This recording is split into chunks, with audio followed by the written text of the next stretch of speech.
article talks about RS-28 SARMAT. What is it?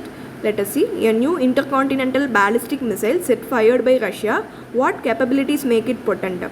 Wednesday tested its new intercontinental ballistic missile SARMAT. Yeah, that is SARMAT. RS-28 SARMAT, that is NATO name Satan 2, is reported to be able to carry 10 or more warhead, and decoys have capability of firing over either Earth's pole with a range of 11,000 to 18,000 km. Sarmat is a liquid-fueled missile as compared to US ICBM, which have moved on the solid fuel system.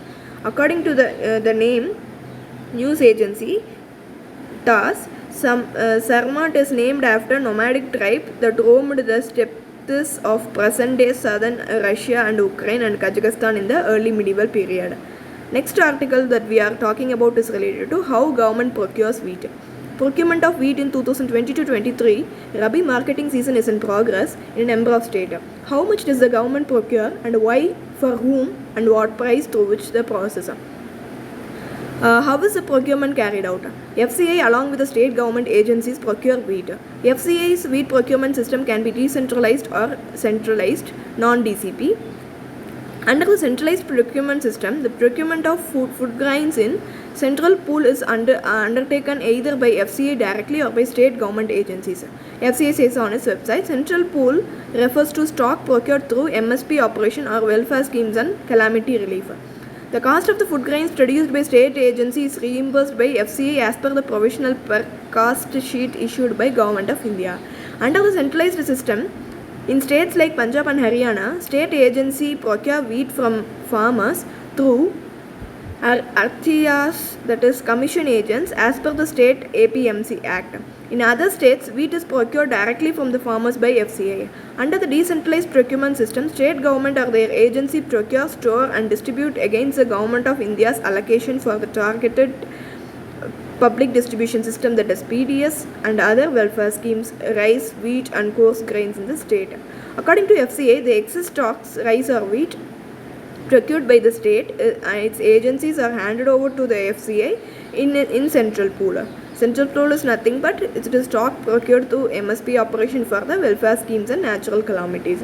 The expenditure incurred by the state government on procurement, storage, distribution of DCP stocked are reimbursed by Government of India.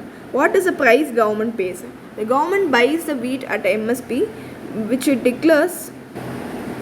Government buys wheat at MSP, which it declares before sowing of the crops every year on recommendation of the CSCP. MSP of wheat for the 2022-23 Rabi marketing season is 2015 per quintal. State can pay bonus over and above this MSP. MSPs are currently applicable on 23 farm commodities including wheat and rice. However, there is no statutory backing for MSP or any law mandating their implementation.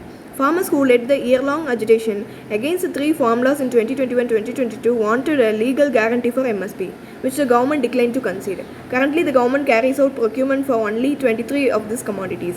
While procurement agencies ensure the stocks brought to mandis are purchased as per the specification, farmers who get a better price from a private player is free to sell elsewhere. What does procurement take place?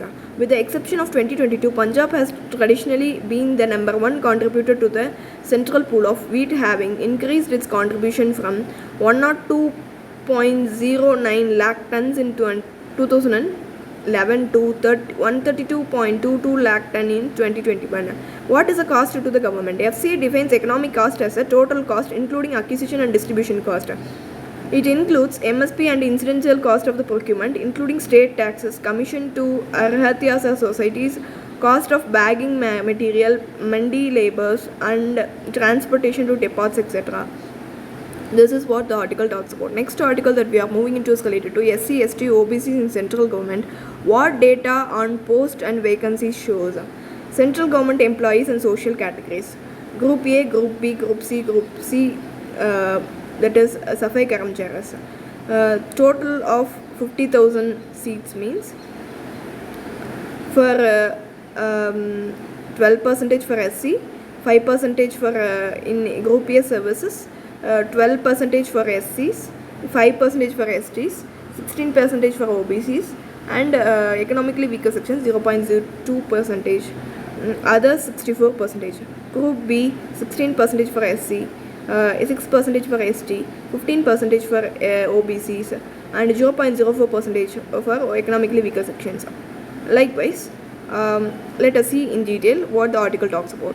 Last week, Department of Personnel and Training wrote to all union ministries and departments reminding them about collection of quantifiable data regarding the inadequacy of representation of the scheduled caste and scheduled tribe.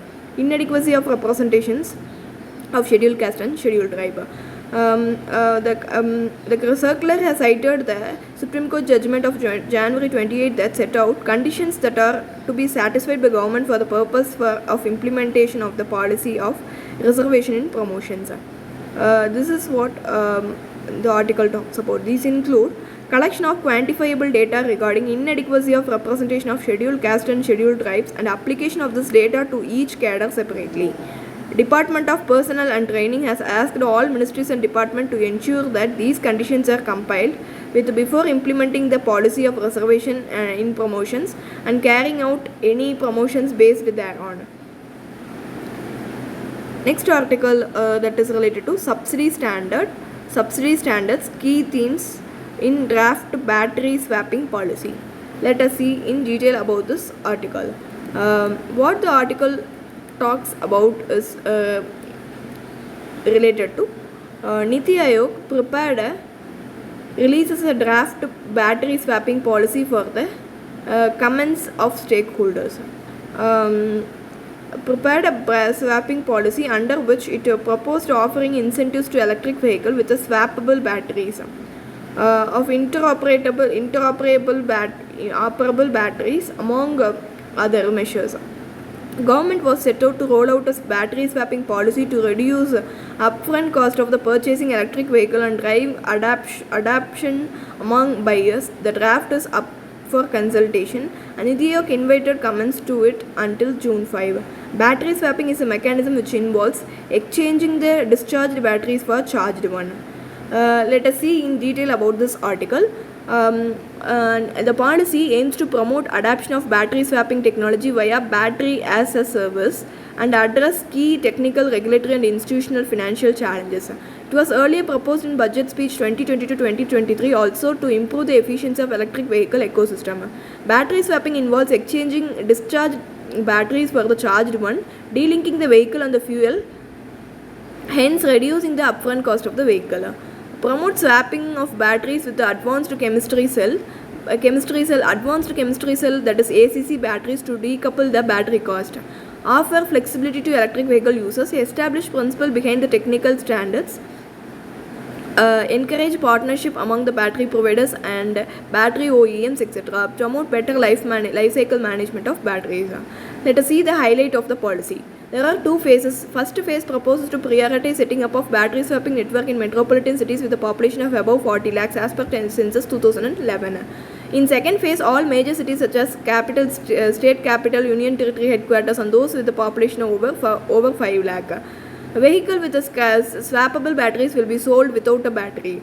Any individual or entity is free to set up a battery swapping station at any location. Swappable batteries will be equipped with advanced features such as IoT based battery monitoring system, remote monitoring to ensure battery safety and security of assets.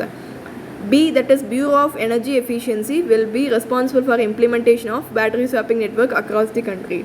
Next article talks about state-owned Coscon bit in other PSC divestment. Finance Ministry has barred the public sector companies from bidding from other central public sector enterprises which are on block of privatization, as it would defeat the very purpose of the divestment policy.